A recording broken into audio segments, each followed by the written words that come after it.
Hello, എല്ലാവർക്കും സുഖമാണല്ലോ അല്ലേ? ഒരു ചെറിയ കഥ കേൾക്കാം. അന്നൊരു ഞായറാഴ്ചയായിരുന്നു.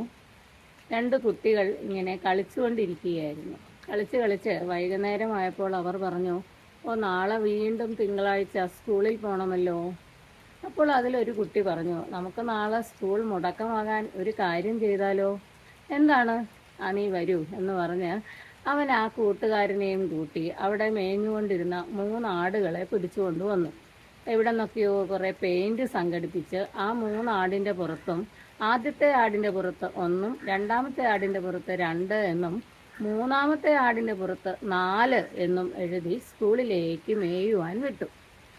അടുത്ത ദിവസം രാവിലെ സ്കൂളിലെ ടീച്ചറും ഹെഡ് മിസ്ട്രസും സ്റ്റാഫുകളും എല്ലാവരും വന്ന് നോക്കിയപ്പോൾ അവിടെ എല്ലാം ആടുകൾ ആട്ടിൻ കാഷ്ടങ്ങളും കടലാസുകളും എല്ലാം തുപ്പിയിട്ട് സ്കൂളാകെ അലങ്കോലമായി കിടക്കുന്നു.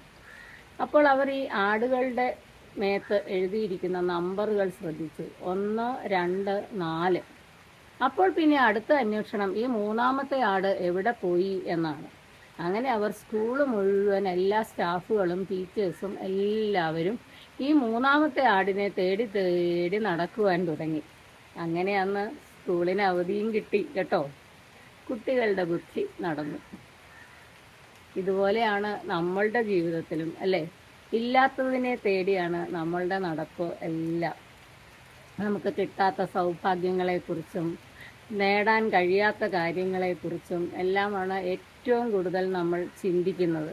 അപ്പോൾ നാളെ ഇങ്ങനെ സംഭവിച്ചാൽ എൻ്റെ കുടുംബത്തിന് എന്താകും എന്നൊക്കെയായിരിക്കും നമ്മുടെ ചിന്ത. ഒരിക്കലും സംഭവിക്കാൻ സാധ്യതയില്ലാത്ത കാര്യങ്ങളെക്കുറിച്ച് ചിന്തിക്കുന്നതാണ് നമ്മളിൽ കൂടുതലും. ആ ഒരിക്കലും സാധിക്കാൻ സംഭവിക്കാത്ത അതിനെയാണ് മൂന്നാമത്തെ ആടായി ഈ കഥയിൽ ചിത്രീകരിച്ചിരിക്കുന്നത്.